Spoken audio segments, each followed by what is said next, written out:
Alright, so you're probably here because you are dealing with fungus gnats on your plants like I am. Unfortunately, one day I was looking at my snake plant and noticed a bunch of little fungus gnats, these little black flies flying around my snake plant. You will see them around the soil or kind of just hovering above your plant. Sometimes they will fly in your face. They're super annoying, but don't worry, they are not very harmful for your plant. Fungus gnats, their name comes from them feeding on fungus. So they are literally feeding on fungus found within the soil. They don't cause a whole lot of harm to your houseplant. So you can stop worrying about that. But I'm going to go over how to get rid of them because they are annoying. I'm going to be going over what I did and then all the other things you can do to get rid of them, because there are quite a few options to get rid of these little guys and get them gone for good.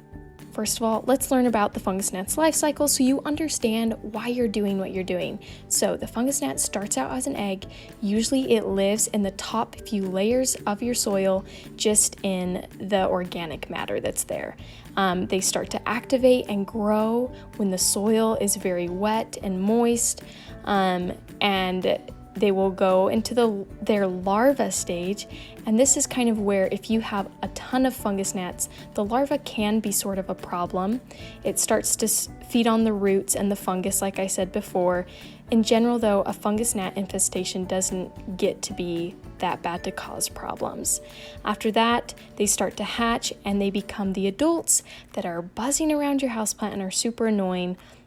And we can target all stages of this development in multiple ways, with number one being ensuring that you have good drainage on your houseplant and that you aren't overwatering. So since I had fungus gnats, I knew there was something going on with my drainage and my watering practices. I started out by cutting some more holes in the bottom of my pot, because as you can see, it doesn't really have any drainage holes. So that was one of my problems, and you can do this with your pot, or you can repot it into a different pot. That is also an option. But once I did this, I'm hoping that the water can drain a little more freely so that it doesn't just sit and the fungus gnats can grow within it.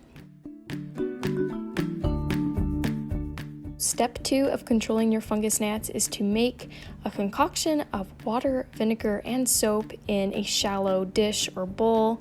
I don't have measurements for you. I kind of just did what I thought was a reasonable amount. I just put a little bit of water in each one, a little bit of vinegar in each one, and some soap, and stirred it all up.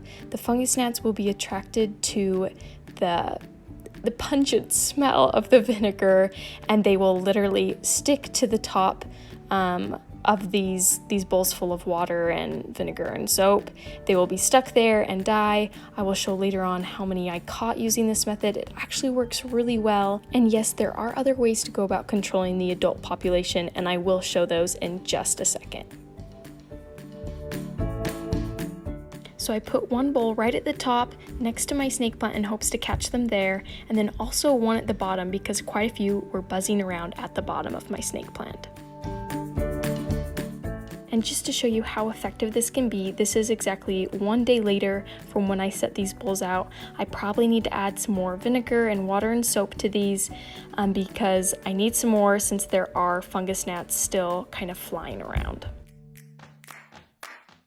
I also noticed a lot of fungus gnats were flying around these holes. These holes weren't doing a great job of draining any water, so I decided to cover them up, since I could tell that the fungus gnats were laying their larvae and their eggs in here, and I wanted to put an end to that. So I went ahead and taped them up. Hopefully that'll kind of help them start to disappear slowly over time. After 2 days, I had caught so many more fungus gnats. I had left them just where they were, and this is how many they had in them. I noticed though that there were still more flying around. So I decided to get my second option of getting rid of the adults, and that is the vacuum.